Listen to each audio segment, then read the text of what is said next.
न मैं गिरा न मेरे उम्मीदों के मीनार गिरे, न मैं गिरा न मेरे उम्मीदों के मीनार गिरे, पर लोग मुझे गिराने में कई बार गिरे। न मैं गिरा न मेरे उम्मीदों के मीनार गिरे, पर लोग मुझे गिराने में कई बार गिरे। बात जहर का नहीं था वो तो मैं पी गया, बात जहर का नहीं था वो तो मैं पी गया, लेकिन लोगों को तकलीफ तब हुई जब पीकर भी मैं जी गया। সুবহানাল্লাহ বলবেন না? আরে জাহান্নামের পদ পায়ের নিচে যেই জুতাটা পরাবে আমার রাসূল আরবি বলেন ওই জুতা পরানোর সাথে সাথে মজক টকবক করবে, চোখ বের হয়ে যাবে, কান বের হয়ে যাবে। নাউজুবিল্লাহ। কি কষ্ট! ৭০,০০০ বছর আপনার চিৎকার আর্তনাদ কেউ শুনবে না।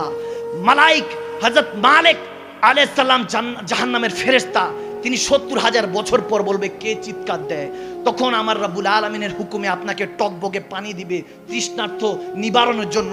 ওই টকবগে পানি পান করবেন না শর্ত, পানি পান করার সাথে এখানটা পুরো জ্বলে যাবে। নাউজুবিল্লাহ। কি শাস্তি অপেক্ষা করছে! আমি মাঝে মাঝে অবাক হয়ে যাই, কাদেরকে ওয়াজ করব? প্রত্যেক দিন ওয়াজ হচ্ছে, হেদায়েত কয়জন? জাহান্নামের খৌফ আসে না আমাদের মধ্যে। রব্বুল আলামিন একটা একটা করে হিসাব নিবে, কি জবাব দিব?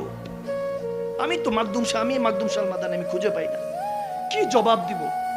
আমার মাঝে মাঝে মনে হয় যদি এখান থেকে দুই একটা যুবক কিছু ভাই বাবারা যদি হেদায়েত হয়ে যায়, বলবো রব্বুল আলামিন কোনো আমল নাই, কিন্তু আমার এই বাবাটা তোমার হেদায়েতের পথে চলেছিল, শুধু এতটুকু দেখি যদি রব্বুল আলামিন মাফ করে দেয়।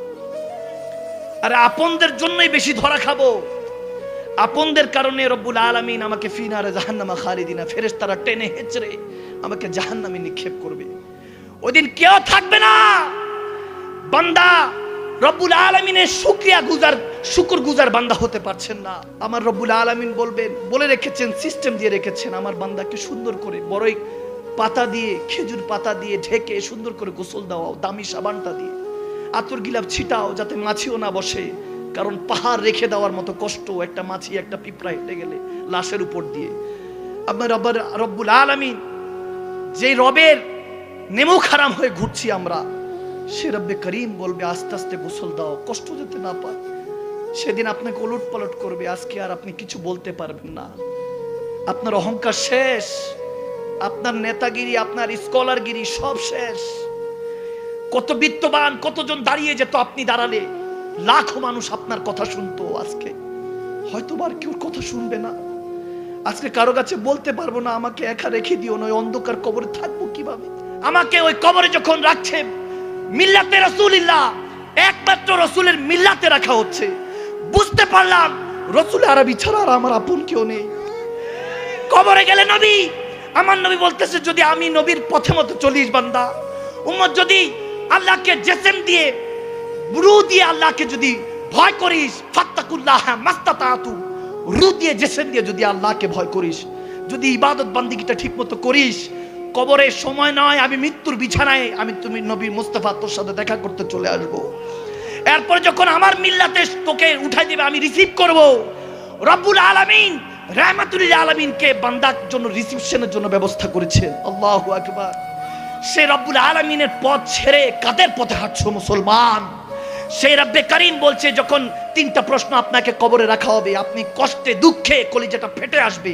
আজকে কোনো ভাই বোন, স্বামী স্ত্রী, কোনো মা বাবা, কোনো আপনজনার কবরে নেই, ঘাবড়ে আছেন। মান রাব্বুকুম মা দীনুকুম মা কুনতা তাকুলু ফি হাক্কি হাযা রাজুলান মুহাম্মাদি, প্রশ্ন তিনটা ছুড়ে দিবে। মুনকার নাকিরের প্রশ্নে আপনি ঘাবড়ে থাকবেন। আমার নবী বলতেছেন যদি বান্দা উম্মত ওই সময় ভয় পাইস না, কোনো কষ্ট নিস না, মনের মধ্যে টেনশন রাখিস না, মুনকার নাকির প্রশ্ন করতে দেরি নাই। তখন আবার পাশে থেকে আপনি যখন ঘাবড়ে থাকবেন, পাশে থেকে কেউ একজন শিখে দিবে, এই মুনকার নাকির আমার উম্মত কিভাবে বলবে যে রব্বি কে, তার রবটাকে, তখন আপনাকে শিখে দিবে রব্বি আল্লাহ দিন আল ইসলাম। আপনার জুবান দিয়ে বের হবে হ্যাঁ হ্যাঁ রব্বি আল্লাহ দিন আল ইসলাম। যখন পাশে থেকে শিখাই দিবে, এরপর মুনকার নাকির বলবে এই বলো, যিনি তোমাকে প্রশ্ন উত্তরগুলি শিখিয়ে দিচ্ছেন, বলো মা কুনতা তাকুলু ফি হাক্কি হাযা রাজুলান মুহাম্মাদি, বলো মুহাম্মদ আরবি এই ব্যক্তি সম্পর্কে তোমার আকীদা কি? কি বলতা? মিম্বরে রাসূলে বসে ইয়া রাসূলুল্লাহ বলে পথে মতে চলেছো, নাকি মানুষ বলে নিজের মতো বলে ধামাচাপা দিয়ে দিয়েছো? রাসূলে পাকের প্রশংসা আসলে কি বলেছো? যখন আপনি ঘাবড়ে থাকবেন, আমার মদিনাওয়ালা এই মেহফিলের সবাইকে যদি কবুল করে নেয়, কামলিওয়ালা নবী যদি ওই দিন ইন্টারভিউতে বলে এই মুনকার নাকির, সে কি বলবে, আমি তার কি লাগি? আমি বলছি আমার আশেক হয়, আমার দিওয়ানা হয়, তাকে বেহেশতের নিয়ামত দিয়ে দে, বেহেশতের নামত দিয়ে দে। আমার নবী আপনাকে আমাকে একটা লেবাস দিয়েছে যেটাকে ওযু বলা হয়। আমার নবী বলেছেন ওযু অবস্থা থাকো, মালাকুল মউত জান নিবে, টের পাবা না। আল্লাহু আকবার বলেন, আল্লাহু আকবার বলেন। আর বান্দা আমরা থাকি বেগানা হয়ে, দিওয়ানা হয়ে, দুনিয়াদারির মধ্যে থাকি। দুনিয়া যেটাকে ঘাটিয়া বলা হয়েছে, দুনিয়া যেটা পায়ের নিচে থাকার কথা আজকে মাথার মুকুট বানিয়েছে বিধায় আমরা এত বড় বড় তার শিকার হচ্ছি, ইজ্জত হানি হচ্ছে, আমরা লাঞ্ছিত হচ্ছি, সামনে দুর্ভিক্ষ আসতেছে। আওয়াজ দেন, আওয়াজ দেন, ঠিক না? দুনিয়া পায়ের নিচে থাকার কথা আজকে আপনি আমি মাথায় তাজ বানিয়ে টুপি বানিয়ে পড়ি। এরপরে তো হুজুররা খারাপ, হুজুরদের কাছে যায় বান্দা, হুজুর একটু দোয়া করেন যাতে 10 লক্ষ টাকা পাই, 1 লক্ষ টাকা মসজিদে দিব। হুজুর দোয়া করেন আল্লাহর কাছে 10 লক্ষ টাকা যেন আমাকে দেয়, আমি মসজিদের মধ্যে ওয়াদা করলাম 1 লক্ষ টাকা দিব। আর্জেন্টিন লেগে খরচ করব। নাউজুবিল্লাহ। হায় হায় যুবক, ওই যে বললাম পার্সোনালিটি, আপনার আমার পার্সোনালিটি নেই বিধায় আপনার আমার মূল্য নেই। এই সমাজ আমরা এমন ভাবে গড়ে রেখেছি, সার্টিফিকেট আছে আপনার কাছে, অনেক দামি জ্ঞান আছে, সার্টিফিকেট আছে, আপনার কাছে টাকা নাই, আপনার মূল্য নাই। আওয়াজ দেয় না? আপনি সুদখোর, ঘুষখোর, দেখার সময় নেই। যদি টাকা থাকে আপনাকে এনে মাসনাদের সভাপতির আসনে বসাই। এরকম কুলাঙ্গারদেরকে বাইন তালাক দিয়ে এলাকা থেকে বেরিত করবে। দেখার সাথে সাথে ধর্ষণ করে, বলৎকার করে, ছোট আয়াত নামে একটা মেয়ে চিটংয়ে কিছু না দেখছেন, টুকরো টুকরো করে ফেলে দিয়েছে মুখ চাপা দিয়ে। কি বড় বড় তার জায়গায় পৌঁছে গেছে। আমাদের সন্তান না নিরাপদ না। কিসের স্বাধীন দেশ? কিসের স্বাধীন দেশ? 1971 স্বাধীন তো করেছি, মানুষ সব পর হয়ে গিয়েছে। দেশটা স্বাধীন কিন্তু মানুষ সব পর। মিলিয়ে দেখেন, ভাই ভাইয়ের রক্ত নিচ্ছে সম্পদের জন্য, বাবার লাশটা পড়ে থাকে বাইরে, ভাই দুই ভাই ঝগড়া করে কার সম্পত্তি কে নিবে। ভাগবন্ত মানবতা নেই, ইনসানিয়ত নেই, রুহানিয়ত ইমানিয়তের পাওয়ার আসবে কোথা থেকে? আপনার মধ্যে তো ইনসানিয়ত নেই, মনুষ্যত্ব মরে যাচ্ছে আমাদের মধ্যে। ডে বাই ডে আমরা যত ডেভেলপমেন্ট দেখছি, এখন তো প্লেন দিয়ে 6 ঘন্টা এক দেশ থেকে আরেক দেশে পাড়ি দিচ্ছি। আজ থেকে 100 বছর আগে কেউ রে বললে আপনার জুতা দিয়ে বাইরে তো বলতো কিসের 6 ঘন্টা এক দেশ থেকে আরেক দেশে পাড়ি দিব। এখন উন্নতি চোখে দেখছি, এমন কিছু দেখছি যে কারামত, আল্লাহর ওলিদের কারামত, রাসূল আরবীর মুজিজা, আল্লাহর কুদরত আমাদের চোখের সামনে ভাসলো, বিশ্বাস করি না। আমরা গোশতের মধ্যে আল্লাহু দেখি, দেখলে খুশি হয়ে যাই, গোশতের মধ্যে আল্লাহু লেখা, মুহাম্মদ লেখা, খুশি হয়ে যাচ্ছি। আল্লাহ রাসূলের জন্য নিদর্শন প্রয়োজন নাই, বান্দা আপনি নিজেই সর্বশ্রেষ্ঠ প্রমাণ আল্লাহর জন্য, ঠিক না? আপনাকে আশরাফুল মাখলুকাত বানানো হয়েছে, সৃষ্টির মধ্যে শ্রেষ্ঠ। আপনি নিজের মধ্যে তালাশ করেন। গরু ঘাস খায়, আপনিও শাকসবজি খান।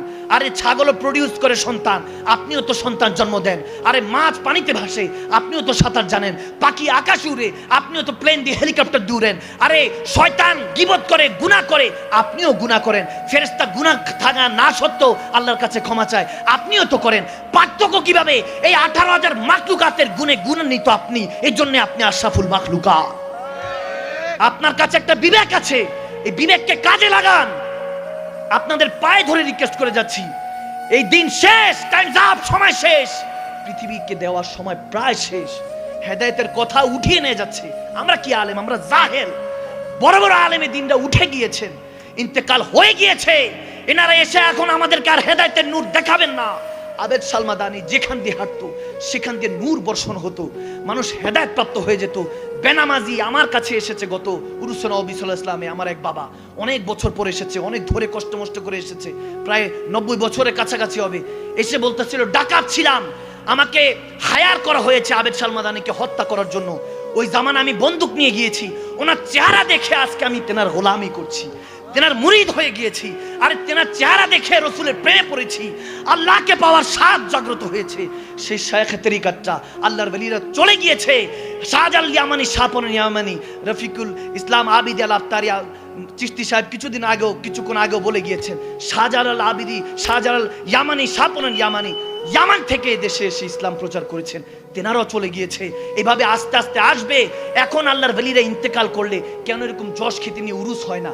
কেন এখন ইমামে আহলে সুন্নাতটা ইন্তেকাল করলে মানুষ মনে রাখছে না? কারণ জামানাকে দেওয়া টাইম